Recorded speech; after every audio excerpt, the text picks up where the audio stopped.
Hi everyone, good morning. নতুন একটা ব্লগে তোমাদেরকে অনেক অনেক ওয়েলকাম। তো আজ হচ্ছে জামাই ষষ্ঠী। এদিকে দেখো মা সকাল সকাল সবটা জোগাড় করে নিয়েছে, এখন যাবে হচ্ছে ষষ্ঠী করতে।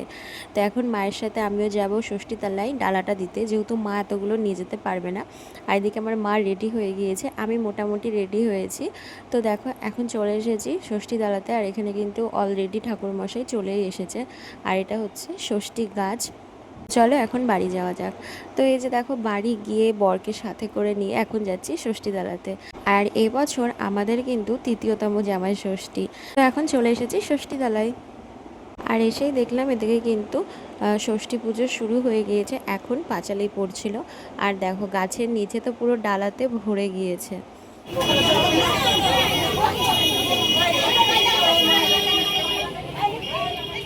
দেখি।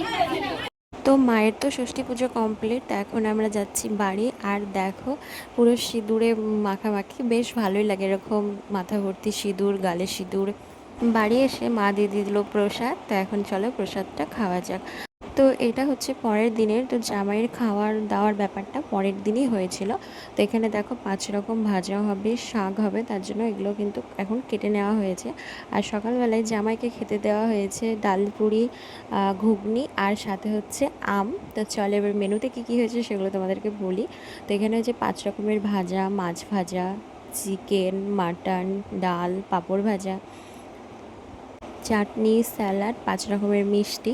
আর এগুলো কিন্তু মা রান্না করেছে, কিছুটা আমিও করে দিয়েছি, কারণ এত গরমে এত কিছু রান্না করা সত্যিই খুব অসম্ভব। সেই কারণে মাকে কিছুটা হেল্প করেছি। হ্যাঁ, সাথে কিন্তু শাক ছিল, সেটা তোমাদেরকে বলতে ভুলে গিয়েছি। তো তোমরা কারা কারা জামাই ষষ্ঠীতে কী কী খেলে অবশ্যই কমেন্ট করে জানিও। দেও দেও দেও। আমার শুধু ভিডিও করার জন্য রেখেছে, এখানে খেতে দিচ্ছে না কিছু। একটু ভিডিও করা হয়ে যাবে, নিয়ে চলে যাবে। মিথ্যা কথা।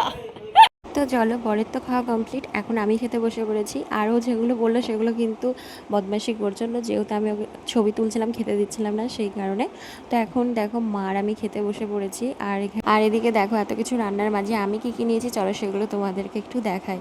তো দেখো এখানে আমি নিয়ে নিয়েছি ভাত, আর নিয়েছিলাম হচ্ছে আলু ভাজা, পটল ভাজা, আর নিয়েছিলাম চিকেন, যেহেতু আমি মাটন খাই না সেই কারণে। তো চলো এখন ঝটপট খাবারটা খেয়ে নিই। আর তোমাদের কেমন লাগলো আজকের এই জামাই ষষ্ঠীর ব্লগটা অবশ্যই কমেন্ট করে জানিও। তো নেক্সট ব্লগে আবার দেখা হচ্ছে, টাটা।